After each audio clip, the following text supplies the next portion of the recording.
Vale, pues buenas tardes. Muchas gracias a todos por asistir. Muchas gracias, Pedro, por venir Gracias a a vosotros. presentar a Segovia. Y muchas gracias a Intempestivos, que siempre nos acoge, y la verdad es que es un placer venir aquí a hacer presentaciones. Gracias a vosotros. Es una alegría.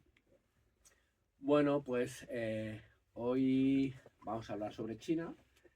Desde el partido, en los últimos meses hemos hecho varios actos y varias charlas, eh, porque nos parece importante reflexionar el cambio que se está produciendo en el mundo, ¿no? Desde el año 2008, en la crisis internacional económica con las hipotecas subprime, el mundo poco a poco ha ido cambiando. Ha habido varios hitos importantes. La guerra de Ucrania yo creo que ha sido un hito importante, también lo fue la pandemia, que ha hecho que la balanza cambie desde un mundo que se había construido posterior a la Segunda Guerra Mundial con una hegemonía del polo occidental unipolar, con la hegemonía fundamental de Estados Unidos, se ha ido transformando y cambiando a un mundo en el que las relaciones multilaterales están cogiendo bastante fuerza. En este sentido, los países asociados en los BRICS están cobrando bastante importancia, que como sabéis es una asociación bastante curiosa, porque hay países de diferentes tipos religiosos, políticos y económicos, pero bueno, que basan sus relaciones internacionales, digamos, desde el respeto y la cooperación, ¿no? Y no la injerencia. Y sin embargo, el polo occidental pues parece que está perdiendo está perdiendo importancia, está perdiendo mercados económicos en los que antes tenía una importancia vital. Y bueno, digamos que ahora el mundo ya no es como era antes, y hay un cambio fundamental. Lo que antes era un mundo unipolar, bueno, pues ahora es un mundo diferente con varios ejes. Uno de esos ejes importantes es China, digamos que es el país más importante de este bloque de los BRICS. Es la potencia económica que está haciendo sombra, y pues desde la izquierda, desde el PC, consideramos que la izquierda tiene que empezar a mirar un poco menos a Occidente y más hacia el este, y en concreto hacia China. Yo, una cosa que decía a mis camaradas, que saben que a veces me pongo muy pesado, que la izquierda se había hecho mucha relevancia con el nuevo alcalde de Nueva York, y que había sido un impacto mediático, y en todos los medios de comunicación progresistas pues estaban celebrándolo. Y yo no digo que no tenga importancia, pero como contrapunto se está hablando muy poco de los debates que está habiendo en relación al nuevo plan quinquenal que se está desarrollando en China, que será desde 2026 a 2030. Como sabéis, China lleva desarrollando planes quinquenales desde 1959, si no me equivoco, en el que el país, eh, digamos, el gobierno es el que, y todo el desarrollo del país es el que marca las directrices de por dónde va a ir la economía y la política y la sociedad en los próximos años. No son las grandes multinacionales ni el mercado, digamos, como pasa. Entonces, sin quitar importancia a lo que pueda ocurrir en Estados Unidos o en diferentes lugares, creo que la izquierda tiene la obligación de abrir la mente y analizar lo que está ocurriendo en el mundo, no solo en Occidente, sino en otras partes. Y en ese sentido, pues traemos a Pedro hoy a la presentación de su libro ¿Por qué China está ganando? La verdad es que es un libro bastante interesante, denso, con bastante información, la verdad. lo he tenido que leer a marchas forzadas, pero yo lo recomiendo muchísimo porque la verdad es que, bueno, pues da un repaso completo y global desde la cultura china, la política, toda la economía y por qué, pues bueno, pues el cambio que se está produciendo también, las transformaciones que se están produciendo en China y por qué en los últimos 20 o 30 años China está cobrando un papel tan importante. Sin extenderme más, voy a hablaros un poco de quién es Pedro Barragán, ¿vale? Es un economista y experto en relaciones internacionales, especializado en el análisis de la economía y su impacto global. Si me equivoco en algo... No te preocupes. Su trayectoria profesional ha estado marcada por el estudio de las dinámicas del comercio internacional como operador directo de los mercados financieros, asesor de la Fundación Cátedra China y escribe en diversos medios de comunicación sobre temas de transformación del modelo económico chino. También me ha dicho que se encarga del archivo de la transición, que hemos tenido una conversación muy interesante sobre el golpe del 23F. Y bueno, ha escrito diversos trabajos, los que cabe destacar artículos como Trump se atascó en su guerra arancelaria global y China añade multilateralismo a la locomotora mundial frente al proteccionismo de Estados Unidos. Y sus escritos y sus reflexiones se pueden encontrar en su página web chinainformacioneconomía.com. Sin más, muchas gracias, Pedro. Pues muchas gracias a ti, Carlos, gracias a todos por estar aquí esta tarde, que para mí es un sitio muy especial, Segovia, la librería, ¿no? Porque no la conocía cuando yo estuve aquí en Segovia, que hace ya pues algo más de 40 años. O sea que ya no tengo canas, pero como si las tuviese. Y bueno, vamos a hablar un poco de China más que del libro, pero vamos a algún pincelazo. Lo primero que os diría yo es el origen del título del libro. Yo escribí un artículo hace 1 año y medio que tuvo mucho éxito, que se tradujo a unos cuantos idiomas y hoy el Rebelión estos días publica un artículo que lo comenta y dije, pues voy a usar el título ese para el libro. El título del artículo, el título del artículo era ¿Por qué China está ganando? No es la economía, no es la tecnología, son los derechos humanos. O sea, la auténtica potencia de China son los derechos humanos. En la gran revolución económica que está haciendo China, que ahora podemos ir desgranándola si queréis, que tenéis multitud de información en el libro, está en cómo China ha sabido revertir todo el progreso económico que ha ido haciendo, lo ha revertido en la sociedad. Eso ha empoderado a la sociedad, la ha hecho más capaz, que ha logrado hacer un nuevo ciclo mayor que ha vuelto a revertir en la sociedad y eso ha generado un círculo virtuoso que ha colocado a China pues en el podio mundial actual de la innovación, de la ciencia, de la investigación. Más del 50% de todos los tipos de patentes del mundo son chinos. La última estadística de Nature, la revista esta de las ciudades más científicas del mundo, de las 10 más científicas del mundo, 6 son chinas y 4 norteamericanas. O sea, ha logrado empoderar a la sociedad, revirtiendo en la sociedad pues todo el fruto de la revolución económica, porque es un país socialista y realmente ha encontrado, ha tenido la habilidad de hacer esto. Y en este sentido,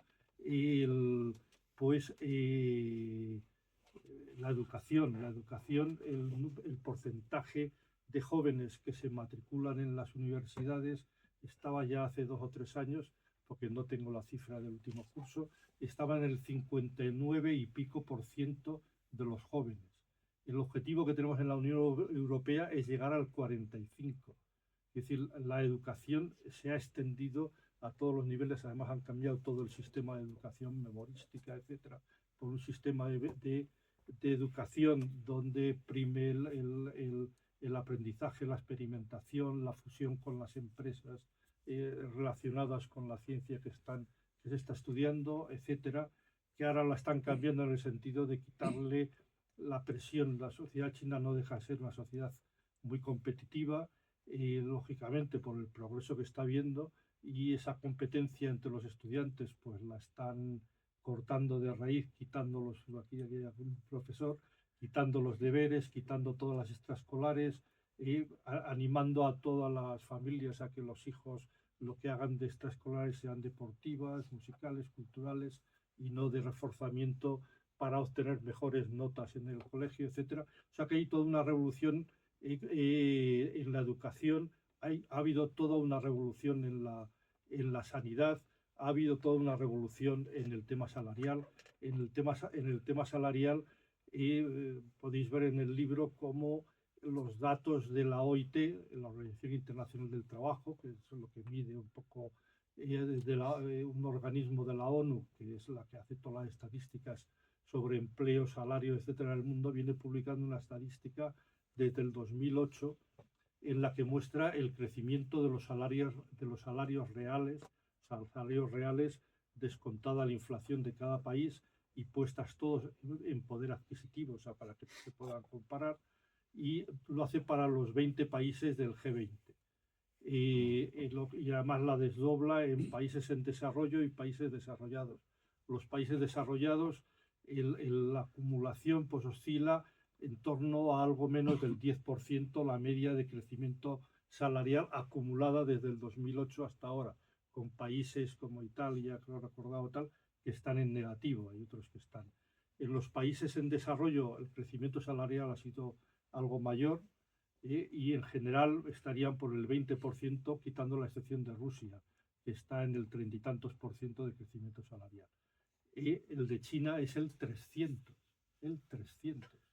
a diferencia de todo el mundo. No hay, si veis las gráficas de la OIT, China es una raya para arriba y las demás están abajo. De hecho, la OIT viene publicando las estadísticas de salarios y dice mundo sin China y China, porque claro, es todos estos años en que los salarios han bajado en España y en todo el mundo, porque la inflación ha sido más alta que los salarios, el crecimiento salarial del mundo era positivo, porque la subida de los salarios en China compensaba la bajada de todo el resto del mundo. ¿Os haréis una idea? O sea, quiero decir que esto con ejemplos de cómo estoy hablando de derechos sociales, luego si queréis hablamos también de derechos políticos, que yo creo que es muy interesante porque es donde acusan a China, que es una dictadura, etcétera. Luego podemos...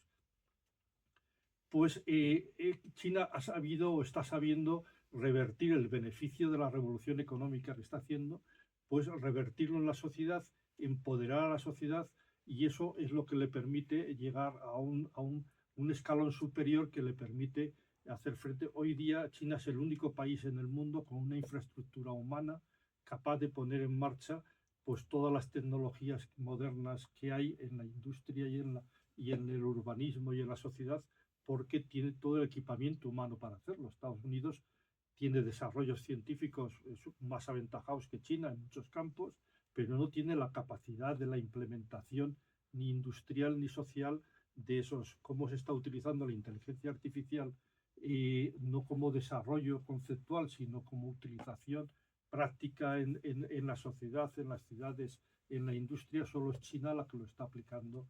Esto yo creo que ya es de vox populi, porque lo vemos en los periódicos. Por eso quería decir yo que eso es muy importante, el entender esto. Y en cuanto a la revolución que está haciendo China, para los que no seáis un poco conocedores de lo que está ocurriendo, China está desarrollando estos años la mayor revolución económica de la historia de la humanidad.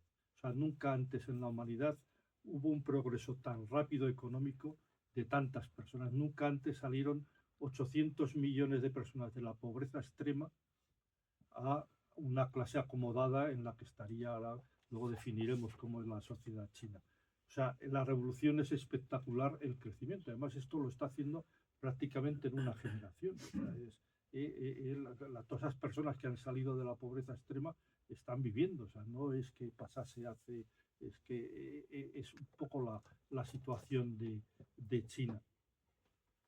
Y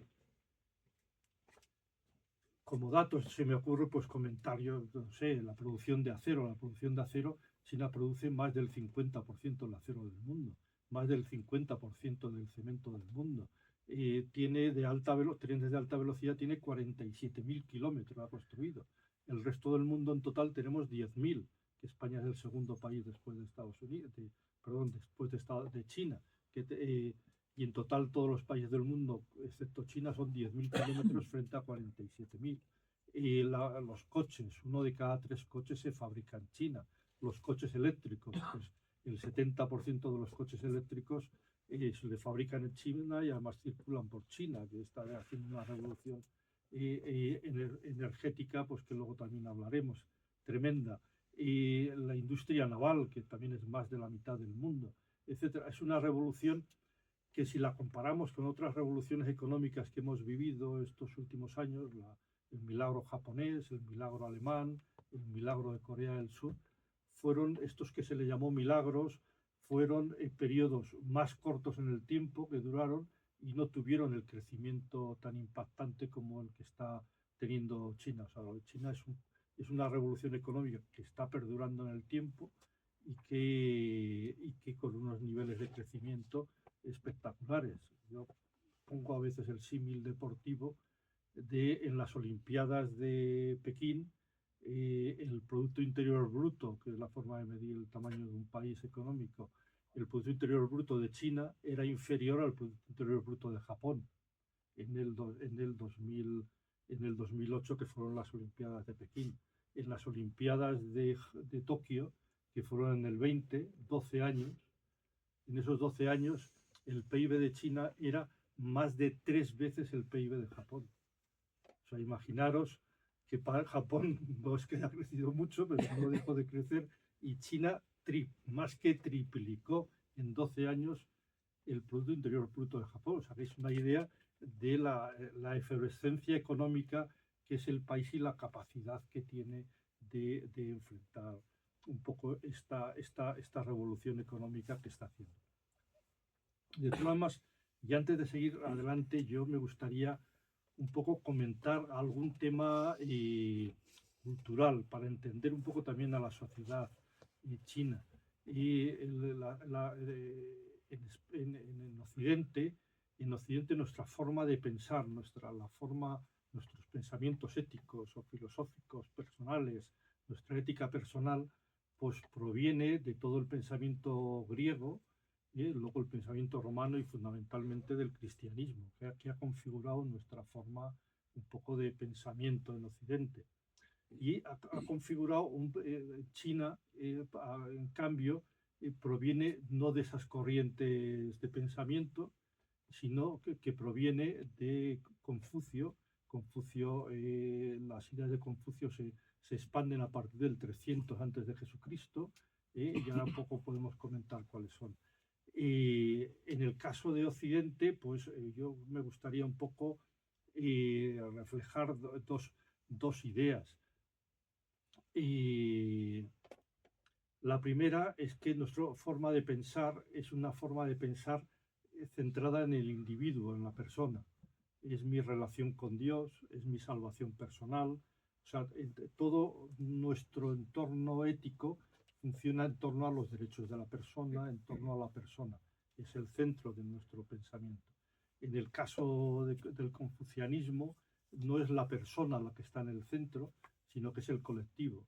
La familia está por encima de la persona, la sociedad está por encima de la persona, la historia está por encima de la generación. Por eso que se dice que China planifica 50 años sin ningún problema, porque se sienten parte. O sea, es el confucianismo, es esa mentalidad donde prima lo colectivo. Claro, eso, tras los avatares de la revolución cultural, finalmente el confucianismo ha tenido una simbiosis con el marxismo en China y, bueno, le da un contenido ético colectivo a todo el pensamiento marxista del desarrollo económico, de los derechos de las personas, etc. La otra diferencia potente del confucianismo está en la meritocracia, lo que se llama la meritocracia. Esto lo inventó Confucio. Confucio introdujo ya en el 300 antes de Jesucristo, de que en el gobierno del rey o del emperador o de quien fuese, quien tenía que estar no eran los más ricos o los que tenían el linaje, sino los más preparados. Y se introdujeron las oposiciones, había oposiciones, exámenes, para llegar a todos los puestos. O sea, la estructura del pensamiento chino es una estructura meritocrática, es el poder de los mejores. Se busca un poco Por eso os hablaba antes de que lo que se intenta en la educación de frenar el mérito, ¿no? Ese afán de... Yo creo que esos son dos rasgos que nos diferencian en Occidente de China y que, bueno, es quizá bueno tenerlos en la cabeza pues para entender la forma de... De todas las formas, que el mundo, digamos, el siglo XXI, para no remontarnos más atrás, pues hemos vivido un siglo XXI, bueno, donde Estados Unidos, las empresas han estado invirtiendo en China, ha ayudado al progreso de China, toda la inversión extranjera. China ha habido a utilizarla para aprender y para desarrollar su propia tecnología y sus propias empresas. Y las empresas americanas con sus grandes beneficios que han repatriado, los beneficios de China. China ha estado invirtiendo en deuda pública norteamericana, siendo el mayor, ahora está cada vez más bajando. Ayer salían los últimos datos en 700.000 millones y respecto a los 1.300 que ha llegado a tener. Bueno, era un poco un mundo idílico donde había una cierta encaje entre la economía norteamericana y la economía china, a pesar de que Estados Unidos nunca ha dejado de hablar mal de China. Todos los medios de comunicación occidentales solo escuchamos.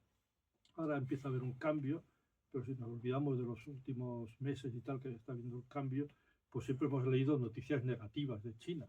Porque China es el país más grande del mundo y es el que tiene más de todo. Entonces, como también tiene más de todo de lo malo, o sea, China, por ejemplo, contamina mucho más que Andorra. O sea, claro, contamina, quiero decir, no se dicen las cosas por habitante, tal. Quiero decir que siempre, o sea, que había una campaña siempre sistemática por parte de Estados Unidos con respecto a China en este sentido. Pero digamos que salvando eso, pues había esa. Entonces, ahora de repente vemos que empieza una guerra total de Estados Unidos contra China. ¿Qué es lo que ha pasado en el mundo para que de repente ahora Estados Unidos intente por todos los medios romper la línea de flotación de la economía china y hundir la economía china? ¿Qué ha pasado en el mundo? Pues lo que ha pasado en el mundo es algo muy sencillo, que lo podéis ver en la contraportada del libro y que tengo yo aquí apuntadas las cifras exactas. En el año 2000, el Producto Interior Bruto de Estados Unidos era el 19,8%, el 20% del PIB mundial. Y el de China era el 6,4% en el año 2000. En el año 2024, Estados Unidos es el 14,7% y China es el 19,4%. O sea, la economía china ha sorpasado a la economía americana y claro, eso el supremacismo americano no puede tolerarlo. Entonces, todas las alarmas que se han encendido en Washington, pues hay que ir a por la economía china porque no puede aventajar a la economía americana. Porque además, no sé si os habéis parado a pensar, China tiene tres lacras que son insalvables para nosotros. No son anglosajones, no son blancos y encima son comunistas en lugar de cristianos. O sea, es decir, son tres cosas que para Occidente son insoportables. Es decir, ¿cómo un país que no es de los nuestros puede ser el que haga esta revolución en el mundo? Es decir, no puede ser. Y entonces eso hay que pararlo como sea.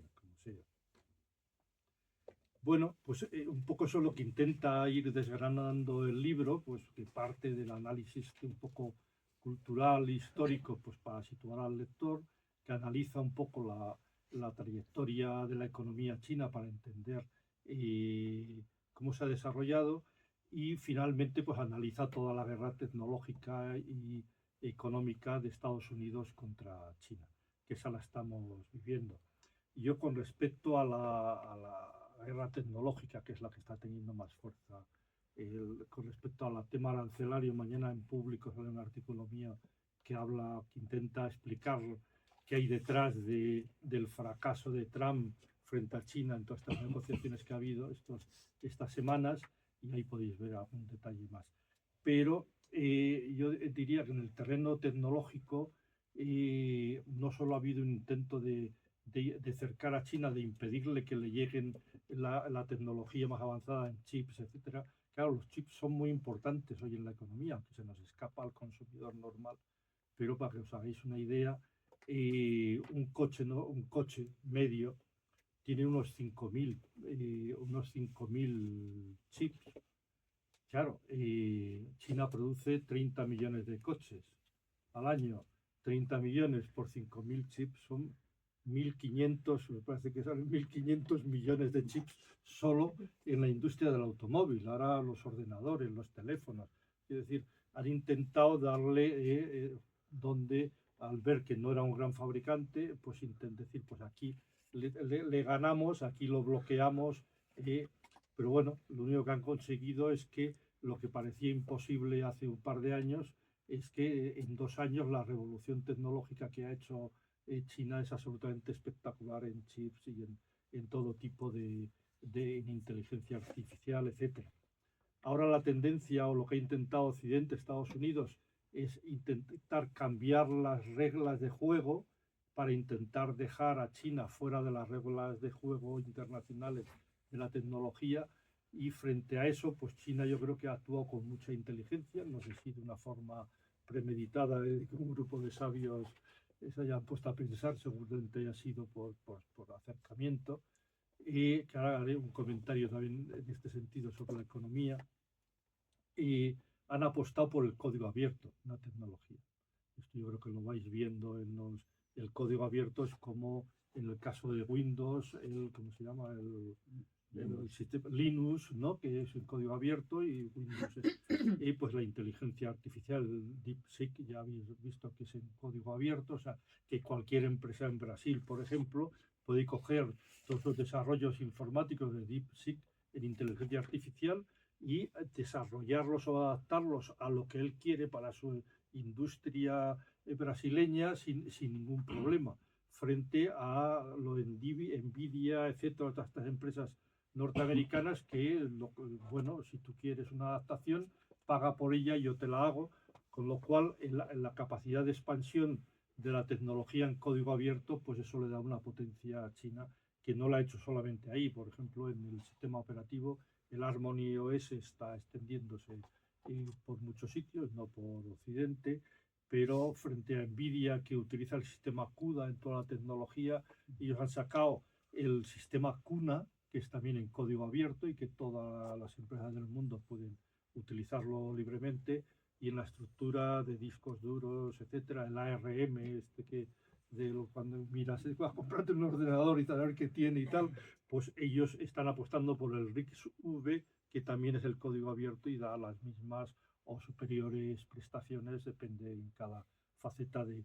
O sea que ahí está habiendo no solo un avance tremendo en el terreno tecnológico, sino que además lo están haciendo en código abierto, que permite... Bueno, yo me estoy enrollando mucho, y quizá cosas que pueden tener más interés para todos y tal, y es centrarnos en un poco las críticas que suele haber sobre China, y podemos hablar de ello. De todas maneras, me gustaría decir una cosa, que es intentar hacer, ya por hacer un retrato global de cuál es la situación internacional que tenemos ahora mismo en el mundo, cuáles son los 3 grandes problemas que tiene el mundo desde el punto de vista de China. Esto no son mis opinión de los 3 problemas, sino de las declaraciones de Xi Jinping en Naciones Unidas el otro día. El primer problema que apuntan es la exclusión del sur global en la toma de decisiones en el mundo. Todos los países del sur global están excluidos en la toma de decisiones en el mundo. Y aquí he cogido unas cifras. Los BRICS, ya Carlos ha explicado un poco lo que son los BRICS y el papel que están jugando, y voy a compararos los BRICS y el G7. El G7, sabéis que es los 7 mayores países occidentales. Pues la población de los BRICS es el 48,69% de la población mundial. Y la de los del G7, el 9,72%. El 50%, el 10%. El PIB de los BRICS es el 39,34%, o sea, el 40%, y el del G7 el 29,44%, o sea, el 40% de PIB de los BRICS, 30% Y el derecho de voto en las instituciones internacionales, pues los BRICS tienen el 12,9 y los G7 el 38,6. O sea, tienen la mayoría absoluta, con los otros países occidentales que no están en el G7 tienen más del 50%. O sea, esa es la situación ahora mismo que tenemos en el mundo, con lo cual tienen un dominio absoluto, pues, del Fondo Monetario Internacional, del Banco Mundial, de las instituciones de la Organización Mundial del Comercio, donde a los países del sur global no se les permite, y además no es que no solo no se les permita, sino que se utilizan las políticas del Fondo Monetario Internacional de una forma agresiva y obligando con condiciones a los países en desarrollo, etcétera, etcétera. El segundo problema importante sería la manipulación que está habiendo del derecho internacional y de la ONU. Esto yo creo que lo estamos viendo. El caso de Palestina no hay por qué extenderse más. Es una manipulación del derecho internacional absoluta, quiero decir yo, donde se permite y donde, bueno, en fin, lo que se hace contra Rusia no vale contra Israel. O sea, es una falacia donde únicamente están los intereses económicos de Occidente por encima del derecho internacional. Y lo mismo está pasando en la ONU. Todas las iniciativas que en la ONU ha habido sobre el tema de Palestina han sido vetadas por Estados Unidos. O sea, hay un bloqueo total de la ONU para poder intervenir en estos temas. Además, en la ONU se mantiene una estructura totalmente anómala. El Consejo de Seguridad, que es quien tiene el poder al final y veta las decisiones, pues no está África, no está Latinoamérica, no está el sudeste asiático, que son la inmensa mayoría de la población de la humanidad, y no están representadas, mientras que Occidente está sobre representado en el Consejo de Seguridad. Y el tercer problema que señalan es el abandono que está habiendo de la Agenda 2030. No sé si sabéis lo que es la Agenda 2030. Hace unos años la ONU, en un momento de positivo de intentar resolver los problemas de la humanidad, se creó un objetivo, se crearon en realidad 29 objetivos que componen la agenda, para intentar llegar a esos objetivos para el año 2030. Y va analizando. Entonces, esos objetivos de resolver los problemas de la humanidad pues están abandonados. Es decir, que no hay, la comunidad internacional no está resolviendo ni está trabajando en este sentido.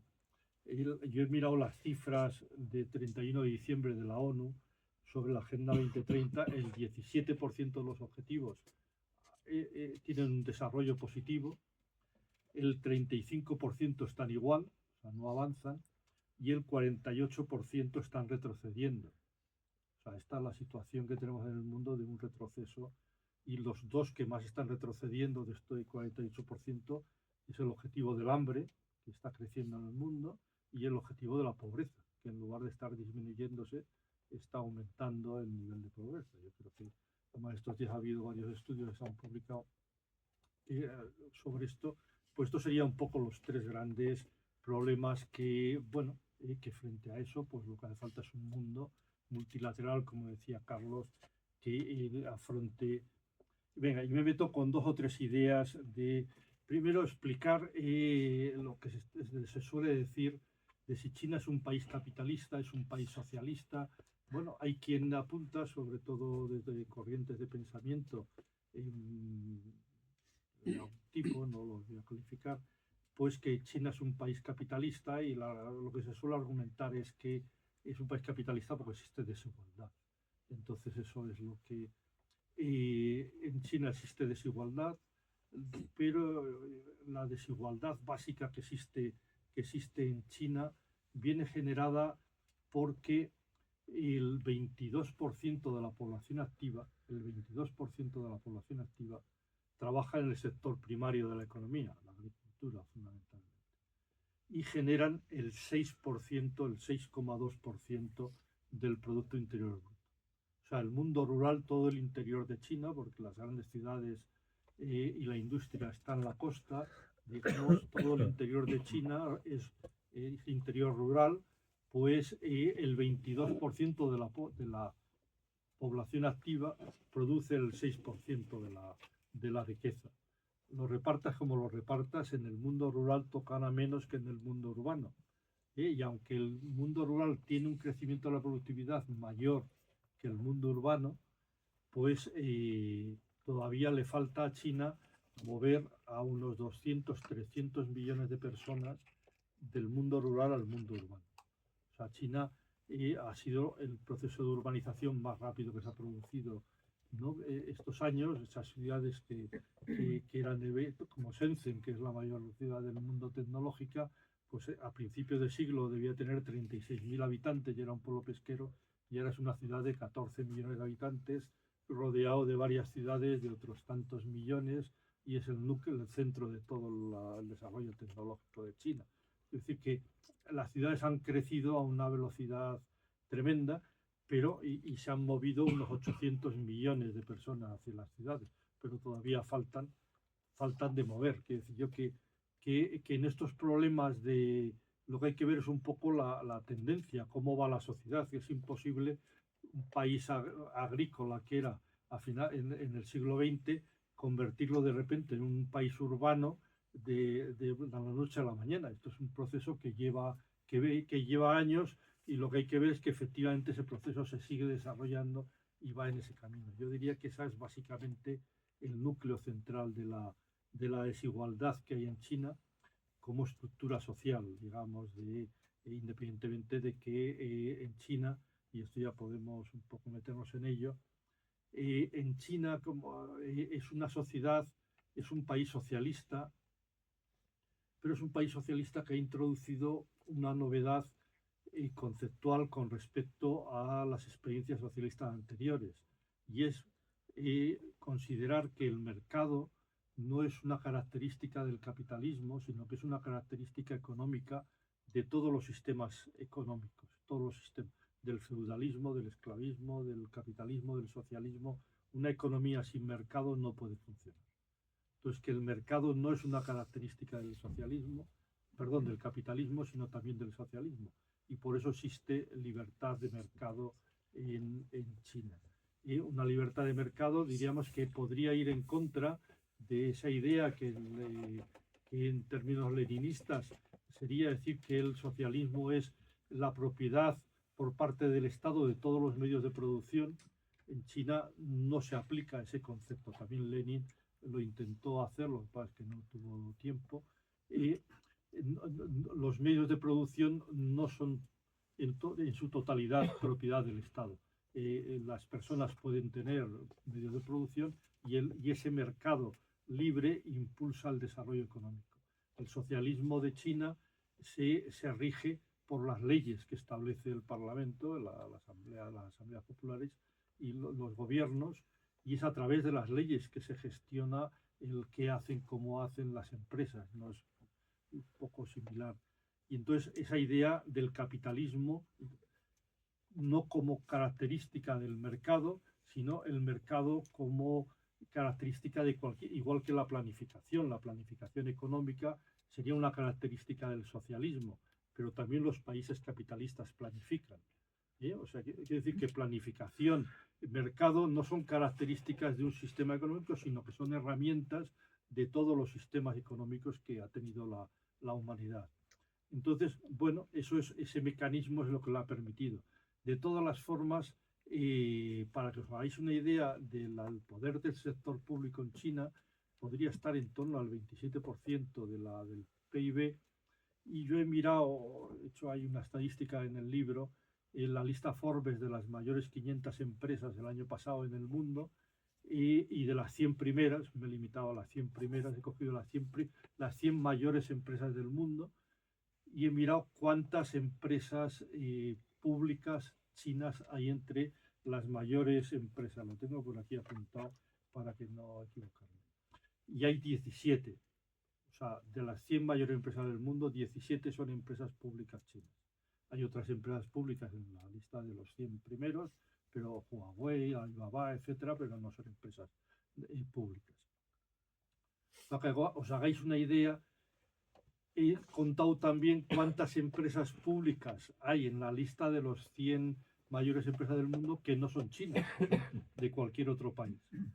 Y he encontrado que hay 5 empresas públicas que no sean chinas, y son la empresa de petróleos de Arabia Saudita, Gazprom de Rusia y la de petróleos de Rusia, Volkswagen, que es del Estado alemán, y Enel, que es la empresa eléctrica italiana a la que le vendimos Endesa. Después de privatizarla, se la vendimos a la empresa pública italiana. Estas cosas de chiste que hacemos en España. Los patriotas que la privatizaron para que luego terminase.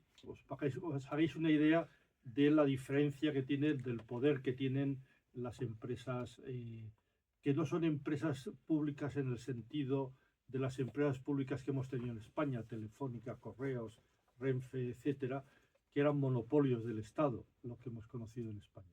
Las empresas públicas en China están sometidas al mercado y no controlan el mercado, no tienen el monopolio. Entre las mayores empresas públicas están varios bancos, 3 bancos.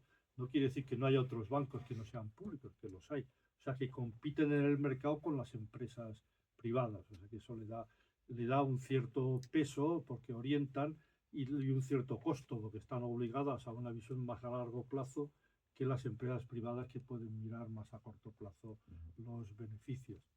O sea, yo diría que no hay duda de que China es un país socialista, dirigido por el Partido Comunista Chino. Ahora podemos entrar un poco a hablar de esa estructura política, donde existe un sistema político electoral donde todo el mundo tiene derecho al voto, todos los órganos legislativos se eligen por votación universal, aunque los últimos van por votación de las asambleas anteriores. Son unos 3 millones y pico de diputados los que tienen las asambleas populares en China, y que son estos asambleas populares o parlamentos que les llamamos nosotros en Occidente, son los que eligen a los órganos ejecutivos, a los gobiernos en cada nivel. En China hay 9 partidos con representación parlamentaria. Se podría pensar, como alguna vez alguien me ha dicho, serán como los partidos aquellos agrarios de Stalin. Bueno, en China la participación política es muy alta, y estos partidos pues llegan al 1.000.000 de militantes, algunos de ellos, y cientos de miles. O sea, que son partidos de mucha implantación social, no tanta como el Partido Comunista. El Partido Comunista tiene 100, ha pasado este año de los 100 millones de militantes, aproximadamente el 11% de la población adulta. El 11% de la población adulta milita en el Partido Comunista. Casi nada. Entonces, bueno, eso fuerza al Partido Comunista en un sistema electoral abierto, donde tiene que competir. Bueno, pues tiene ahí una obligación de estar al día y de aportar soluciones a la sociedad. Y eso sería un poco el esquema. Hay que pensar también que el socialismo chino tiene 2 cosas que no asociamos al socialismo habitualmente. Uno es la abundancia. O sea, China es la fábrica del mundo, allí se fabrica todo que viene para el resto del mundo. Con lo cual quiere decir que son los primeros en tenerlo. O sea, en China vas a cualquier centro comercial y lo tienes todo. No es como en otras situaciones que tuvimos en Europa, donde pues entre el bloqueo económico, las circunstancias del mundo y la situación geopolítica que los estranguló, pues limitó. Y por otra parte está la libertad de expresión, la libertad de información. En China, yo suelo poner, o sea, China, hasta que Biden lo prohibió, les prohibió la entrada, China estaba enviando a Estados Unidos a estudiar a las universidades cada año a 360.000 estudiantes cada año. 360.000. Sin importarle que los adoctrinen, ¿no? Es decir, ha habido un momento que les han dicho que no vengan más, han dejado de ir. Ahora Trump está diciendo que claro, no deja de ser un negocio tener 360.000 estudiantes, porque además estudian allí a los mejores, los captas para la industria norteamericana, que era lo que pasaba, lógicamente. Quiero decir, un estudiante que destaca, pues la IBM o la Microsoft o cualquier empresa, pues le ofrece un buen empleo y se queda a investigar y a trabajar en lugar de volverse a China. O sea que China no ha tenido ningún problema en ese sentido ideológico de el mayor mercado de Hollywood, de las películas de Hollywood, es el mercado chino. Y son todas proamericanas y anticomunistas y bueno, todas sabemos lo que es Hollywood. O sea, digamos que no existe una censura, tiene tal capacidad de firmeza ideológica nacional el país que no necesita reprimir y pensar, por ejemplo, que si yo suelo decir, imaginaros por un momento, es un país de 1.400 millones de habitantes, y pensar por un momento, es decir, los 10 millones de personas que más influyen en China. Pueden ser los políticos del gobierno, del parlamento, los directivos de las grandes empresas, los tiktokers estos que escriben por las redes y tienen 4 millones de influencers o de influenciados. Bueno, es igual, los 10 millones de personas que más influyen en la opinión, en la sociedad china. Pues es muy probable que a lo mejor la mitad han estudiado en Estados Unidos. Han hecho la carrera en Estados Unidos, en Harvard, en cualquier otra universidad. Claro, a una persona que ha estado haciendo toda la carrera en Estados Unidos, ¿quién le va a impedir con la tecnología que tenemos hoy día leer el New York Times, el Washington Post cada día? Tiene un inglés perfecto. Quiero decir que no hay esa limitación. ¿Me entendéis lo que quiero decir? Que a veces quieren vender, no, el comunismo es la prohibición, no hay libertades, no hay información. La información está toda. Si es que hoy día la información la tenemos toda en Internet. No hay control de las redes sociales. Ese control de las redes sociales, alguna vez me tocó una vez en televisión debatir con un militar de la OTAN que decía que las redes sociales estaban controladas. Yo le dije entonces, ahora no se puede decir, le dije, pues más o menos como en España, pues coge el teléfono, le estaban apuntando por el teléfono las cosas que tenía que decir, ese teléfono que no paras de mirar, pues escribe ahí y manda un WhatsApp a un grupo, pues diciendo que Alá nos va a salvar y que no sé qué, no sé cuánto, y llega la policía aquí en 10 minutos y entra en el plató. Es decir, o pone una foto de un niño desnudo o tal, y quiero decir yo, claro que hay un control de las redes sociales para proteger a la sociedad pues del terrorismo, de la pederastia, de la pornografía infantil, bueno, es una serie de cosas. Ya sabéis además que en Europa se está ahora aprobando en el Parlamento una ley que obliga a los estados a leer todos nuestros correos electrónicos y todos nuestros mensajes en las redes. Se va a aprobar estos días. O sea, una norma que obliga a todos los estados miembros a legislar, o sea, a imponerse la obligación de leernos todos los correos electrónicos y todos. Es la ley por la protección de la infancia. Se mete, pero se empieza por un lado y ya a partir de ahí ya creas el mecanismo de que es decir, China no lee todos los correos, no, quiero decir que todo eso es un bulo occidental en contra de un país por ser un país socialista gobernado por el Partido Comunista. O sea que hay que quitarnos un poco esa coraza.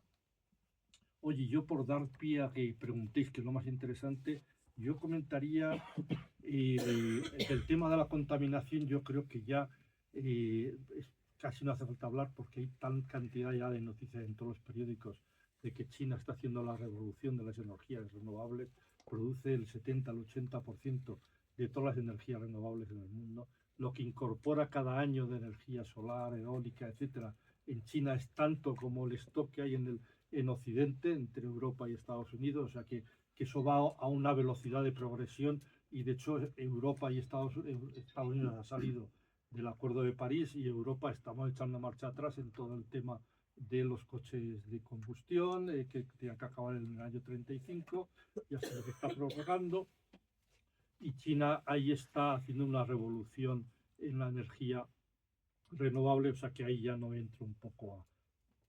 Y comentar quizá también algo que se suele atacar a China en la prensa, que China en África está haciendo lo mismo que Estados Unidos. Yo creo que eso lo habéis oído y leído más de una vez.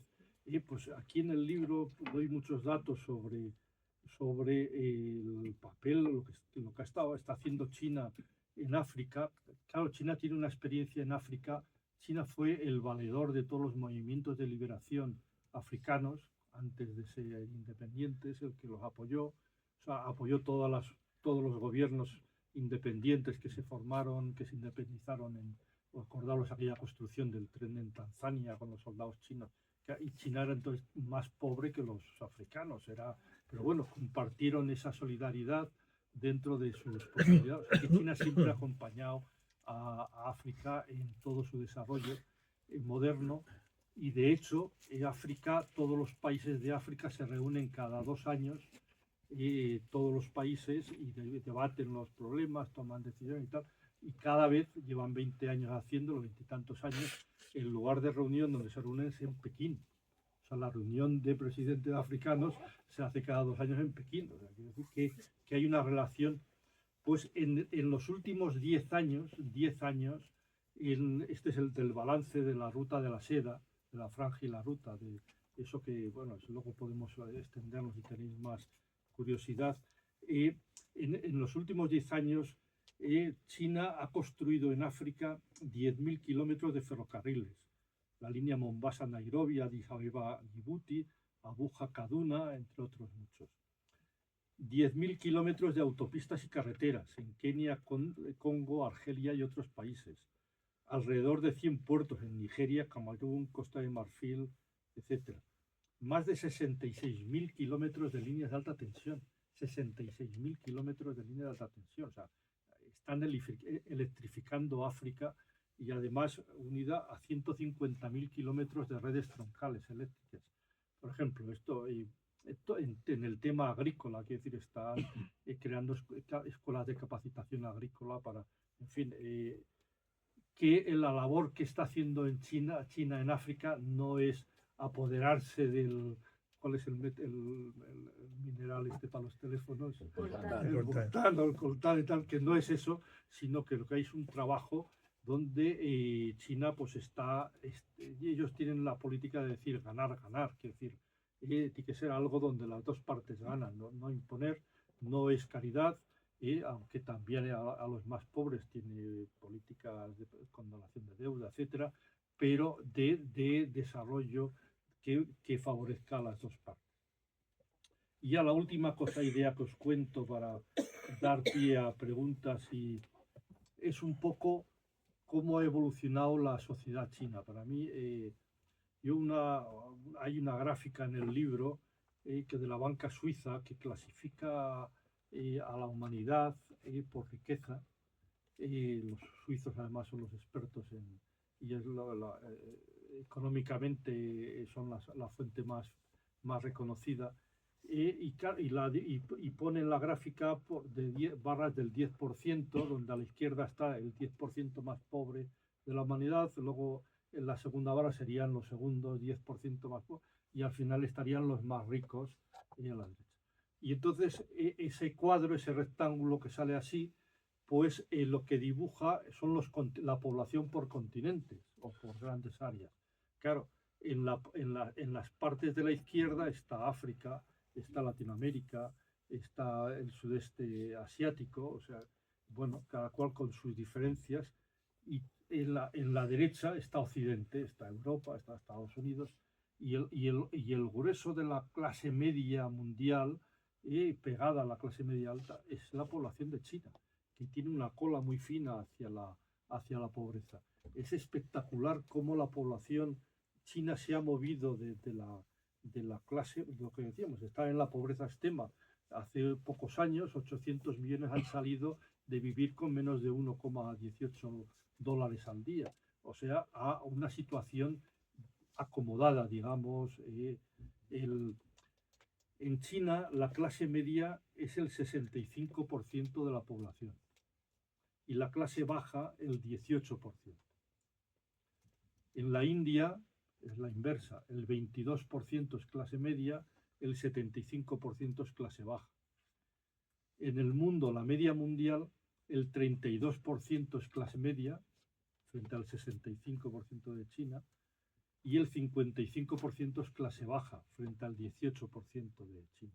O sea, de cómo China, ese empoderamiento que os decía, social, está consiguiendo y mover uniformemente a la sociedad hacia una capacidad, claro, ese empoderamiento económico, que esto estamos hablando ahora de riqueza y de clases en función a su riqueza, y pues lo que da eso también una capacidad de consumo tremenda, que eso pues claro genera también un impulso de crecimiento económico total. Y bueno, yo aquí tengo mil cosas más de contaros, pero yo creo que es mejor que abramos un turno de preguntas y nos centramos en las preocupaciones de vuestras. Pues cuando queráis. Venga, ¿alguien se anima? Yo me animo. Vale. Había levantado primero la mano y luego... ¿Os parece que hagamos 3 preguntas Y y responde, luego sí. contesto para que Vale. haya más tiempo a más preguntas? Quería preguntarle por qué en su opinión... Preguntarte, no me trates de usted que me voy. Preguntarte por qué en tu opinión China no apoya también a otros países comunistas, como por ejemplo Cuba, o los apoya... Vale, siguiente. Yo es que no sé si te he entendido bien cuando dices que mucha población que era rural, ¿no? Que vivían básicamente de la agricultura, se ha desplazado, cuando digo mucha eran millones, ¿no? Sí. A la ciudad pues para más una economía pues con la industria, con el desarrollo tecnológico, etcétera. Pero entonces, ¿qué pasa con la agricultura? O sea, también habrá planes para que ese mundo rural y esa agricultura continúe de alguna forma, ¿no? Vale, perfecto. Y la tercera. Bueno, mientras penséis la tercera, el apoyo a Cuba, por ejemplo, apoyo a Cuba estos días está lleno de granma de artículos agradeciendo a China todas las instalaciones energéticas que está montando para acabar y son todas donaciones que está haciendo. Que he colgado hoy en mi web un artículo de Granma del presidente cubano inaugurando y agradeciendo al pueblo, al Partido Comunista y al gobierno chino por sí que está apoyando a Cuba, y donde ha habido menos o más dudas a mucha gente se ha apoyado suficientemente a Palestina, que no lo has mencionado, Sí. pero ya lo menciono yo. O sea, quiero decir yo que eso nos hiere en el corazón a todos lo que está pasando en Palestina. Hombre, pensar que en Palestina los palestinos tenían 14 partidos, 14 o 11, estoy dudando ahora, creo que 14 partidos. El año pasado se hizo la unificación de todos los partidos políticos palestinos y la unificación se hizo en Pekín. Fue China quien consiguió, después de haber hecho un poco la paz entre sunitas y chiitas en todo el mundo árabe, el siguiente paso fue conseguir la unificación de todos los partidos palestinos en un único partido, que no está acabando de funcionar porque jamás todavía con Cisjordania pues parece que la relación no es fluida, pero bueno, China en ningún momento ha catalogado a Hamas como un terrorista, ni el secuestro que hablan de un acto terrorista. Ha sido un acto militar más de una guerra que no empezaron ellos, que la empezaron los israelitas hace 20 años, y ahí ni hay terrorismo, ni hay nada, simplemente hay una guerra, y además en la que son las víctimas los palestinos y los agresores los israelitas, y esta es la posición clara en lo que el momento actual China está defendiendo, que el gobierno de Palestina sea hecho por los palestinos y no sea por fuerzas internacionales. El otro día me preguntaba a una persona, dice, ¿por qué no interviene China militarmente en Palestina? Claro, China pues es un país que militarmente, luego podemos hablar del tema militar y tal, pues posiblemente tenga un avance espectacular, porque si lo tienen todos los terrenos de la industria y de la tecnología, pues la militar seguro que la han cuidado, y bueno, hemos visto muchas cosas en el desfile de septiembre. Pero al igual que Estados Unidos, en torno a China, tiene 57 bases militares rodeando a China, en 2 cinturones. China no tiene ningún apoyo, lo único que puede hacer es mandar misiles intercontinentales desde China que caigan en Tel Aviv, pero no tiene allí una base donde pueda tener unos aviones, unas tropas. Es decir, China no tiene capacidad, tiene capacidad para defenderse de una invasión, que es lo único que están desarrollando, pero no tiene capacidad para intervenir en Grecia o en Palestina, porque no tiene la estructura física para poder hacerlo. Entonces, lo que ha intentado es en Naciones Unidas, etcétera. Bueno, yo creo que sí que hay ese apoyo, el apoyo a Vietnam totalmente, el apoyo a Venezuela, es decir, el apoyo a Corea del Norte, vamos, esa foto que nos han puesto para asustarnos en Occidente del día 8 de septiembre, donde estaba el presidente chino, ya tenía a la derecha a un lado al presidente coreano y en el otro al presidente ruso. Claro, Corea del Norte es el único país con el que China tiene un acuerdo militar. Claro, pensar que la invasión norteamericana de China a través de Corea vencieron, es decir, la guerra de Corea, claro, ahí se formó una alianza militar entre Corea del Norte y China porque estuvieron peleando contra ¿cómo se llamaba el general estadounidense de la época? El que hizo todo aquello. Bueno, Sí. y con Rusia tiene una relación especial también China, por eso. Pero, o sea, que yo creo que sí que tiene ese apoyo de...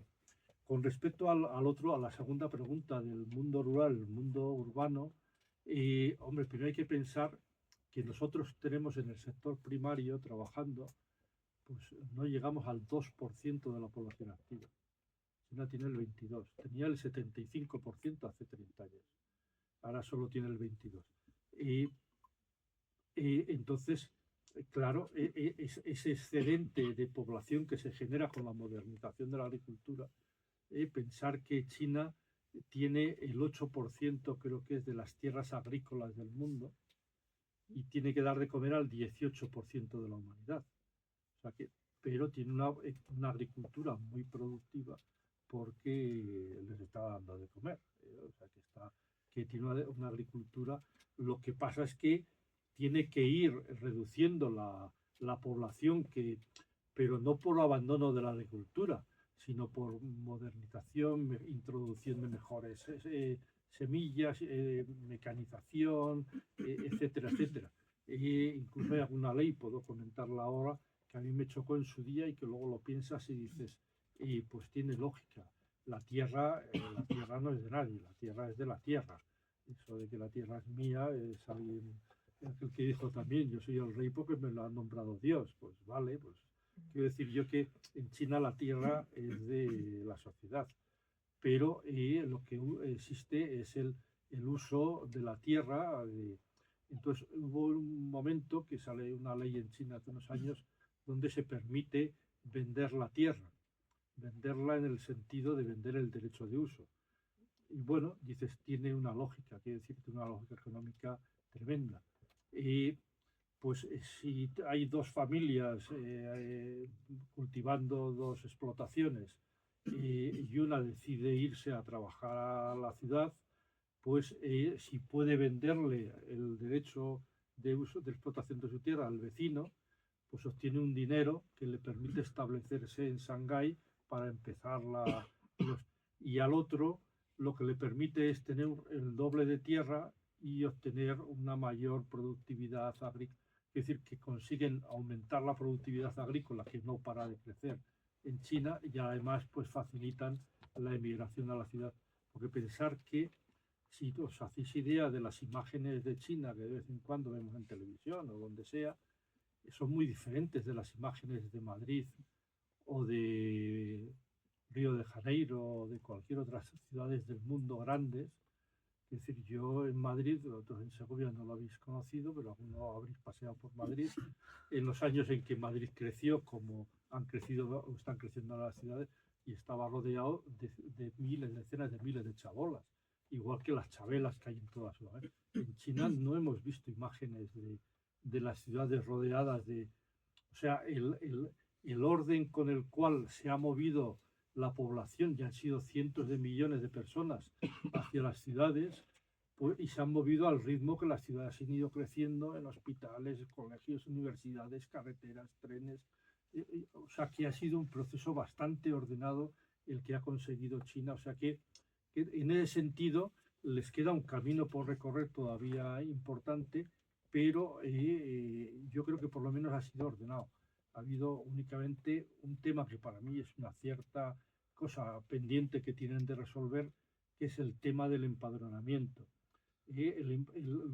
Muchos derechos sociales o unos cuantos derechos sociales están ligados al empadronamiento. Los tienes en el lugar del empadronamiento. Y tú no puedes cambiar fácilmente el lugar de empadronamiento. Ese ha sido el mecanismo que han utilizado para ordenar la emigración masiva. Se ha producido la mayor migración que ha habido en la historia. Han sido cientos de millones que en 20 años se han movido y se han acomodado en esas nuevas ciudades. Luego, pues bueno, todo eso es muy complejo porque China también lo que está apostando es por impedir el desarrollo de las ciudades. Claro, por una parte hay que urbanizar el país, pero por otra parte hay que impedir que las ciudades crezcan y no impedir que todas las ciudades que han llegado, están llegando a los 30 millones, impedir que crezcan, con lo cual no hay suelo urbano, no se permite construir, no, quiero decir, claro, hay que impedir que la gente se empadrone, porque claro, si no, porque un estudiante del interior que acaba su carrera de ingeniería mecánica, pues ¿qué está soñando? Irse a buscar trabajo a Shanghái, a la empresa más avanzada, no a Valladolid, o sea, está queriendo ir a Barcelona o a Madrid y no irse a León claro, que también son ciudades, ¿no? Pensando, por poner un símil. Entonces, claro, lo que no puede ser es que estas ciudades sigan, ¿me entiendes lo que quiero decir? Por un criterio de salud urbana, de salud social, hay que impedir, hay que garantizar la sostenibilidad que tiene un límite de crecimiento. Claro, todo eso hay que compaginarlo. Y con esto yo quería, digo una idea que no he comentado antes, pero quizá ayuda a entender. Y es que todo esto no es que los chinos sean muy inteligentes, haciendo todo esto tan bien, que les está saliendo de maravilla. No es que la raza china sea más inteligente que el resto del mundo, que seamos menos inteligentes y no seamos capaces de hacer. Los chinos pues lo han hecho todo como todo el mundo. Es prueba y error, prueba y error. Y es decir, que antes de tener este desarrollo, pues han hecho otros intentos anteriores. El más conocido para muchos de los que estamos aquí, pues es el gran salto adelante. No sé si os acordáis del gran salto adelante de Mao, pues había que conseguir levantar la producción de acero, que es la clave de la industrialización de un país. Había que conseguir levantar la producción de acero. Se llevó toda la producción de acero a las comunas agrícolas para que lanzasen y creasen altos hornos y tal. Bueno, ¿cuál fue el resultado del gran salto adelante? Pues varios millones de muertos de hambre. O sea, murieron por millones personas de hambre porque aquello fue un fracaso, la economía se vino abajo, se hundió la producción agrícola o alguna. Quiero decir que no han nacido con la flor ya colocada, sino que han ido probando y han ido, y bueno, yo creo que la gran situación que tenemos ahora es que yo voy hablando hasta que alguien levante la mano o pregunta otra cosa, no es porque ya lo digo esto ya, y lo que estamos viendo en China ahora es que por primera vez en la historia de la humanidad un país socialista ha demostrado que ser más eficaz resolviendo los problemas de la sociedad que el capitalismo. Yo creo que esto es algo histórico y algo que va a cambiar en la idea del socialismo. El socialismo, venimos de todos los pensadores del siglo XIX, fundamentalmente en torno a Marx y Engels, y bueno, ha ido habiendo diferentes experiencias históricas y esta es la primera vez donde el socialismo no solo reparte lo que hay entre todos con un sentido de justicia, sino que además de ese sentido de justicia consigue ser económicamente más eficaz que el capitalismo para generar el progreso de la humanidad. Yo creo que esta es la gran revolución que se está abriendo paso y que hace que hoy que haya mucha gente y en todos los sitios, porque hay una curiosidad tremenda de qué está pasando en China. Venga, pregunta. A ver, ¿qué me cuentas del derecho de herencia en China y si piensas que eso es compatible con un modelo socialista? A ver, la pregunta en definitiva va por la desigualdad social que se ha generado, ¿vale? Los dueños de las grandes corporaciones, hoy por hoy, hay muchos que están en el Guinness de los ricos mundiales y eso con respecto a épocas anteriores, la revolución cultural ha supuesto una desigualdad social importante. Es verdad que hay mayor clase media, pero ahora mismo hay muchos más ricos, muy ricos, que antes no existían. Y eso no va a acabar generando un problema, o si eso es compatible con que lo llamemos socialismo. Venga, pues me parece perfecto. Sí, Otra no, pregunta. es un poco con eso, porque a mí me están dando ganas de ir a China. Quiere decir que algo malo de, no sé, que sí, que a veces que al final efectivamente lo del socialismo va a funcionar. Pues es ¿sabes? que están Pero demostrando que funciona. Claro que es ese según es lo el- estás Oye, luego contando, pasamos digo, otra joder, que son, afiliación, o sea, me voy a China, porque va a ser lo más de lo más. Algo, quiero decir, algo se podrá mejorar, algo hay, no sé, algún lado un poco más oscuro debe haber, no sé, ¿sabes? Porque me parece todo tan, según te oigo, ¿sabes? Veo todo tanto progreso, tan guay, digo, joder, me voy a China. A lo mejor la dificultad es el idioma, que eso también tiene que... Y el empadronamiento, que eso... Y lo de empadronamiento. No sé. Blanca tiene una pregunta y Diego al fondo otra. Sí. Bueno, yo de cosas así negativas de las que tengo entendido, por ejemplo, que no hay seguridad social. Y si tú te enfermas tienes que pagarlo y se puede, si es algo grave, se endeuda a la familia. O también si hay un accidente de coche, tienes una responsabilidad y tienes que pagarle los gastos médicos a la otra persona. No hay ni Sí, seguros sí, ni... vale. Y luego, por otro lado, la situación, o sea, socialmente hablando, la situación de las mujeres y de los homosexuales, a mí me parece bastante preocupante las últimas noticias que se leen. Bien, perfecto, va a salir. Y había una pregunta más y ya Sí, solo que nos hables del problema social número uno nuestro, que es la vivienda, la vivienda. cómo se soluciona allí. Y otra cosa es que mucha gente puede pensar que esta situación de compatibilización de socialismo con mercado, pues puede llegar un momento en que haga aguas y en definitiva prime las leyes del mercado. Y de hecho ha habido una época desde Deng Xiaoping, cuando introdujo esta reforma, pues que ha habido un periodo con problemas importantes de corrupción. Hay pues situaciones como el paradigma de Alibaba cuando quiso salir a bolsa y cómo hubo que intervenir ahí. Y que en definitiva eso se ha ido corrigiendo a partir de Xi Jinping, ¿no? Pero es la figura de Xi Jinping, o sea, es esa casualidad de que haya habido esa figura, o Xi Jinping es el producto de un movimiento social que hubo frente a esa deriva que se iba apuntando. Venga, pues voy a ver si soy capaz, sin extenderme mucho, de contestar a todo, que no sé si nos va a dar tiempo a muchas Hasta más y media preguntas. creo que más o menos tenemos, ¿no? Y tenemos bien. Pues voy a ir rápido. Y el derecho de herencia. Yo no soy capaz de decirte ahora el tipo impositivo que tienen las herencias en China por los tramos, por los tipos de pues eso. O sea, no me lo sé de memoria, prefiero no decirlo. De todo lado, yo creo que te refieres más que al derecho de herencia que tiene un trabajador, que la vivienda la heredan los hijos, y lo que pagan o no pagan impuestos por esa herencia. Yo creo que tú, he entendido tu opinión, estaba más por el tema de los súper ricos en China, es decir, que hay una clase súper rica. Has mencionado, aquí ha salido varias veces, Alibaba, no me acuerdo ahora cómo se llama el dueño, el Jack Ma, me parece que se llama, ¿no? Él, pues, la existencia de mercado, el hecho de que los medios de producción no sean todos propiedad del Estado, eso conlleva que hay personas que montan empresas que tienen un éxito. En España tenemos a Amancio Ortega, que generó Inditex, y de coser batas en un sótano, y se ha hecho de las personas más ricas del mundo, pues porque ha generado una nueva logística del comercio de la ropa. Y bueno, pues eso en China ha pasado con bastantes personas. Hay muchas personas que se han hecho súper ricas. Vamos a concentrarnos en el caso, si queréis, de Alibaba, que es uno de los más ricos del mundo.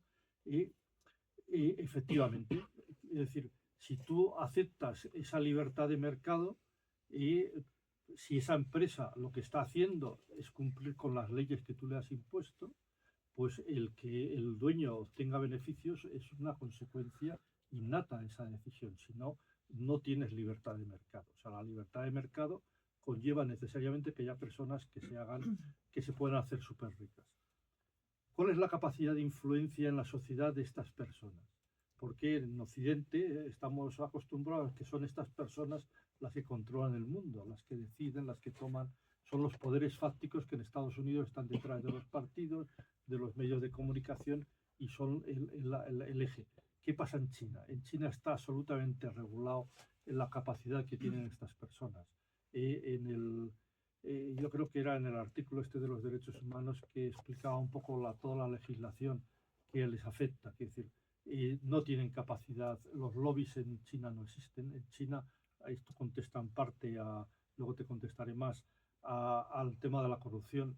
O sea, un país socialista como China, donde el Partido Comunista tiene el poder que tiene, solo puede funcionar si no hay corrupción. O sea, si se produce corrupción como la que tenemos en España, eso dura 3 días, porque eso generaría un auténtico... Es imposible. Entonces, la corrupción se persigue totalmente. Lo que en España puede ser normal, de que a un médico, un laboratorio, le invite a un congreso, eso en China pueden ser 30 años de cárcel. Es aceptar de que un proveedor te pague o algún gasto personal. Quiero decir que eso se lleva al extremo más absoluto, con lo cual no existe esa capacidad de influencia por el tema de las fundaciones. El tema de las fundaciones que pues, se pueden generar, hay fundaciones, el tipo de actividades que pueden hacer las fundaciones están limitados, etcétera, etcétera. O sea que hay una limitación legal estricta de la capacidad que tienen de intervención estas personas. Y esto lo voy a ligar ya con la última pregunta, porque está un poco ligada ya que hablábamos de las grandes empresas. Mencionabas el caso de Alibaba, la salida a bolsa, etcétera. Os voy a poner eso como ejemplo, esto que has puesto lo voy a desarrollar un poco para que entendáis cómo funciona el socialismo, que no es que el Partido Comunista decida las cosas que a veces nos hacen pensar. Alibaba sacó a bolsa una empresa a principios de siglo en la bolsa de Nueva York con bastante éxito, hizo una segunda salida en bolsa de otra empresa, de otro grupo de Hong Kong y también con bastante éxito, y planificó una tercera salida a bolsa de Ant Group. Ant Group es una empresa del grupo de Alibaba. Ant Group tiene como marca más conocida Alipay. Sabéis que en China todo se paga con el teléfono y se paga con la aplicación de Alipay. O sea, Alipay es la más popular. Entonces, digamos que Ant Group, que es la empresa matriz de la marca Alipay, salía a bolsa. Entonces, en China se encuentra ante un problema. Claro, China en todos estos temas es la avanzadilla en el mundo y en el mundo no había en ese momento ningún país que hubiese legislado sobre las fintech. Las fintech es la palabreja para describir a estas empresas, que quiere decir bancos tecnológicos. O sea, bancos por Internet sería la traducción del inglés de fintech. Estos bancos por Internet no estaban en ese momento regulados. Ahora todos los países van. Entonces, China se vio en la obligación, en la necesidad de regular rápidamente, establecer las leyes de cómo tenían que funcionar este tipo de bancos antes de que Ant Group saliese a bolsa y ya fuese irreversible la situación. Bueno, pues el Parlamento, el gobierno, etcétera, fueron haciendo los deberes y finalmente sacaron la ley antes de la salida a bolsa que se hacía en la bolsa de Shanghái y simultáneo con Hong Kong de Ant Group. Básicamente lo que hacía el gobierno chino era, igual que la banca tradicional, que todos sabéis que tiene que depositar unas garantías en los bancos centrales de cada país para garantizar que en caso de quiebra no todos los que tienen el dinero allí en la cuenta corriente se quedan sin un duro, pues eso se legisló también para la banca por Internet. El sistema de garantías que tenían que tener depositados en el Banco Central para garantizar el funcionamiento e impedir la quiebra bancaria. Esto es universal en todos los países. Bueno, se suspendió la salida a bolsa porque no tenía las suficientes reservas al grupo para garantizar eso. El Jack Ma se enfadó y se vino a vivir a España. Lo hemos tenido 2 años viviendo en Ibiza y ahora vivo otra vez en China. Pero me refiero de que la forma en la que el Partido Comunista impone las cosas, pues es eso, es ante un problema, una novedad, pues que salen empresas con esto que hasta ahora no existía, pues se legisla, salen las leyes y las empresas tienen que cumplirlas. Esa es no es que el Partido Comunista de Alibaba, de la célula o el comité del Partido Comunista dentro de Alibaba, diga lo que tiene que hacer Alibaba. el Parlamento entonces me voy a China. Yo soy un optimista por naturaleza y eso me lo tenéis que perdonar, pero yo soy optimista. Además soy optimista, lo comentaba con Carlos, que en este repliegue que estamos teniendo en Occidente, con este avance el repliegue de la izquierda, con este avance de la extrema derecha y tal, yo creo que a nivel internacional está habiendo un avance en la sociedad mundial tremendo. Hay un empoderamiento del sur global que no tiene vuelta atrás. Esto no tiene vuelta atrás. La caída, este deslizamiento hacia abajo de Estados Unidos es imparable, está ahí bajando, y el sur global está subiendo y se está empoderando.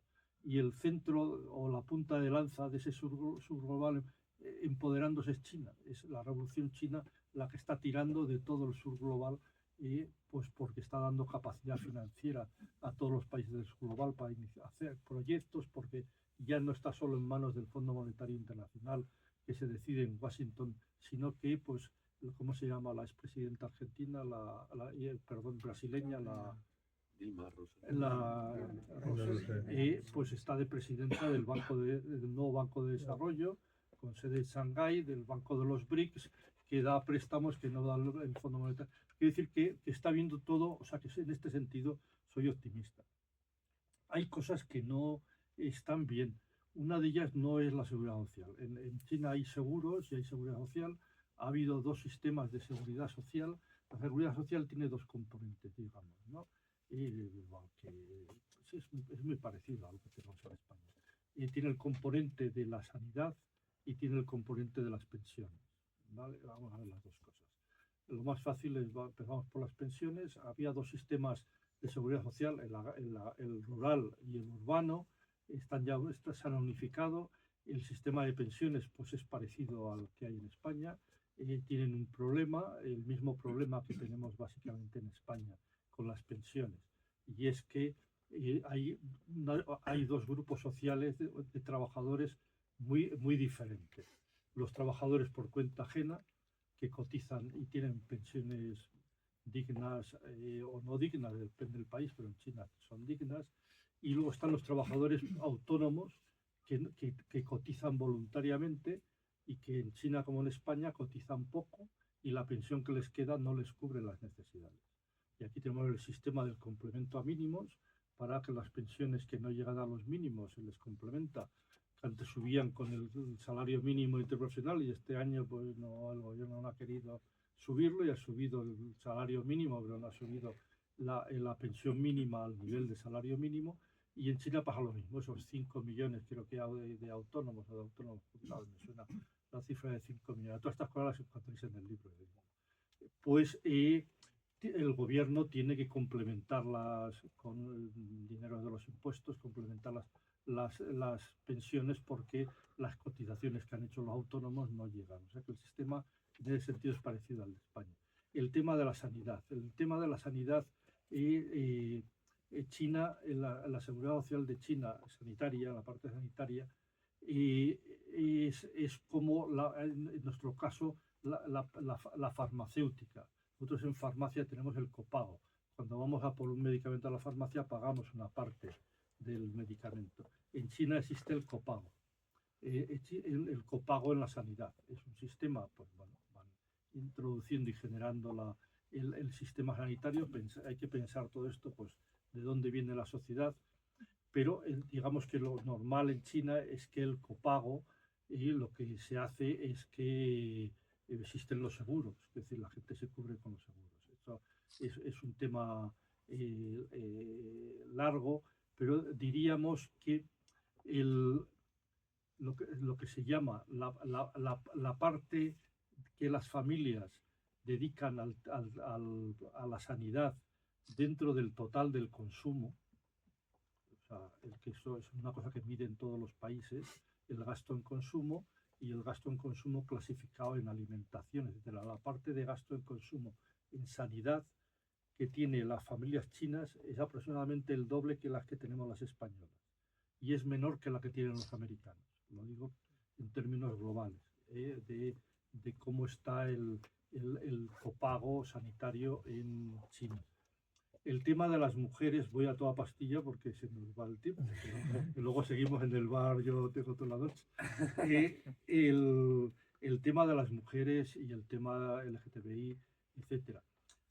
Este es un tema, o sea, así como las minorías en China están sobre representadas, o sea, el porcentaje de participación en los organismos, en los parlamentos en China de las minorías es mayor que el porcentaje que representan en la población, a diferencia que en Estados Unidos, que el porcentaje de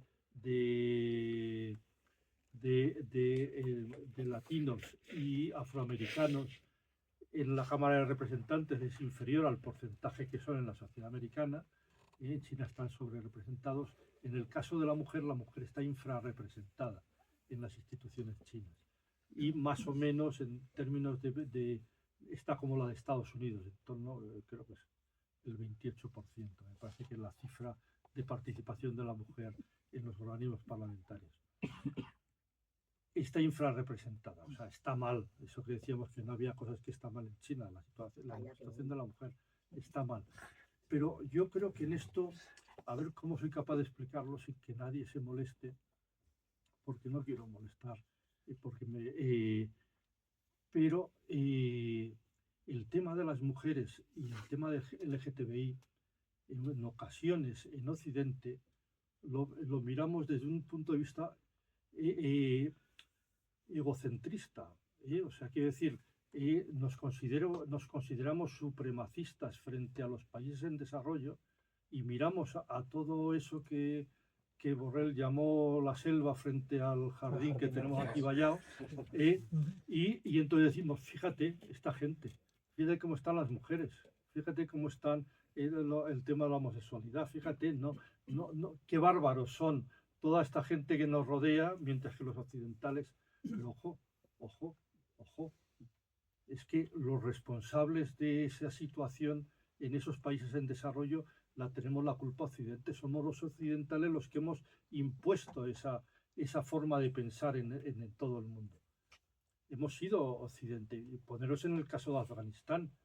¿Quién ha desarrollado todo el tema de la opresión de la mujer en Afganistán? La CIA de los años 70, porque era un país socialista y había que hundir aquella influencia de la Unión Soviética, y montaron con el Qaeda y tal, y trajeron los burkas y tal. O sea, quiero decir, es Occidente quien ha generado. Y ahora, después de ver el espectáculo ese bochornoso de los aviones que despegaban de Kabul, con la gente agarrándose a las ruedas, los últimos que salían aviones americanos, pues ante la vergüenza americana de eso, nos han invadido todos los periódicos, todos los medios. Desde entonces no salen nada más que noticias de lo mal que está la mujer en Afganistán y cómo retroceso. Están exactamente igual que cuando estaban los americanos. O sea, había un núcleo occidentalizado de 50.000 personas en la capital, pero todo lo demás del país, si eso es un país atrasado, estaban exactamente igual que están ahora. O sea, no están peor porque se hayan ido los americanos. No, utilizamos a la mujer para denigrar al tercer mundo, a los países en desarrollo. Yo quiero decir que con eso no justificar, ni muchísimo menos que la mujer esté como está en Afganistán, que no lo justifico de ninguna manera.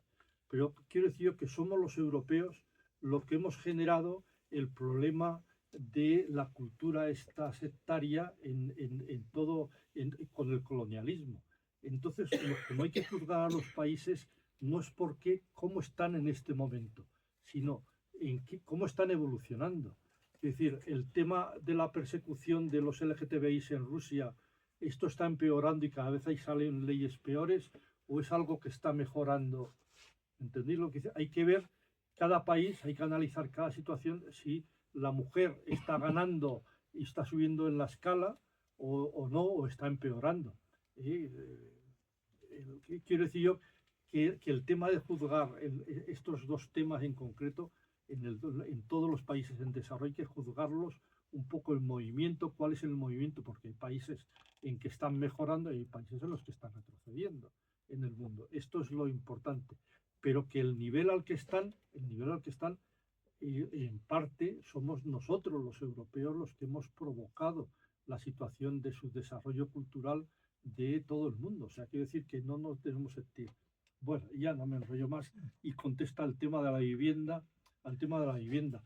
El tema de la vivienda en China, creo que los menores de 35 años, lo digo, leí la noticia esta semana, los menores de 35 años en China son propietarios de la vivienda un 70%. O sea, no los de 80 años, sino los menores de 35 creo que eran propietarios. Esto es una noticia de prensa china, yo creo que lo publicaba el diario.es el otro día, el dato este. Yo creo que era el diario.es. O sea, que la vivienda en propiedad es importante en China, lo tiene mucha gente. Hay una frase de Xi Jinping que es: la vivienda es para vivir y no para especular.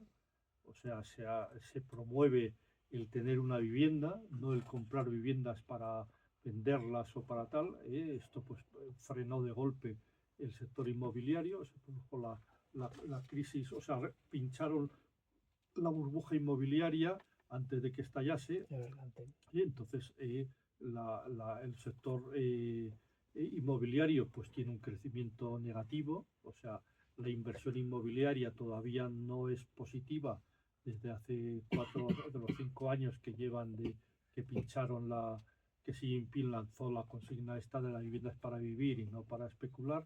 Eso quiere decir que las hipotecas, si es para comprarte la primera vivienda, están subvencionadas, pero si es tu segunda vivienda, pues ahórrate el dinero, porque la hipoteca te la van a dar con unas condiciones peores, etc. Y eso sería un poco el... Y luego, lo último que has comentado es si todo esto era así. Yo creo que no, yo no soy del culto a la personalidad. Yo creo que esto es la sociedad, es un sistema social que está ahí, que ahora mismo está creciendo positivamente, pero que mañana, vete a saber dentro de 20 años qué pasa en el mundo, si esto gira o tal. De momento estamos en un proceso virtuoso donde está progresando con todos los problemas que haya, pero yo creo que eso es fruto de la sociedad, del conjunto de la sociedad. Yo creo que es fruto de la potencia que tiene el Partido Comunista en China, esos más de 100 millones de militantes que es como la espina dorsal de toda la sociedad y que genera esa identificación nacional, que además hemos hablado antes del confucianismo, que ayuda en este sentido a tener ese sentido social, colectivo. China tiene problemas, el problema más grave que tiene China es el del consumo. Antes he dicho que tienen de todo, pero lo que también tienen es mucho ahorro. Una sociedad donde se ahorra mucho porque esos 800 millones que han salido de la pobreza extrema, la mayoría están vivos. O sea, que esto no pasó hace mucho tiempo, es que eso ha estado pasando estos años. Entonces, claro, una persona que ha vivido en la pobreza extrema, que es el grado máximo de calificación de Naciones Unidas, pues lo que tiende es al ahorro. Tiende al ahorro porque cuando se ha pasado hambre, lo que tiendes al ahorro y no a gastártelo en un viaje de placer a Japón. Pues dices, oye, a saber qué pasa el mes que viene. ¿Me entendéis lo que quiero decir? Que la sociedad china todavía tiene mucha dependencia del ahorro, tiene una inversión altísima al tener mucho ahorro, y lo que llevan años fomentando el consumo, y es el gran motor que intentan, que a veces desde Occidente vemos estas ciudades supermodernas y decimos, ostras, cuidado, que si hacemos así todo el mundo no hay para todos y tal. El problema de que hay que ponerle límite al consumo que tenemos en Occidente, en China todavía no han llegado a esa fase, todavía tienen que estimularlo porque están saliendo de esa situación. Oye, corto aquí porque si no nos van a echar porque he pasado 5 minutos. Venga. Hola, muchísimas gracias por acompañarnos. Yo creo que ha sido muy interesante. Muchísimas gracias, Pedro. Ya sabéis, el Partido Comunista en China es el eje vertebral. A ver si conseguimos que aquí en España lo sea también. Y nada, gracias.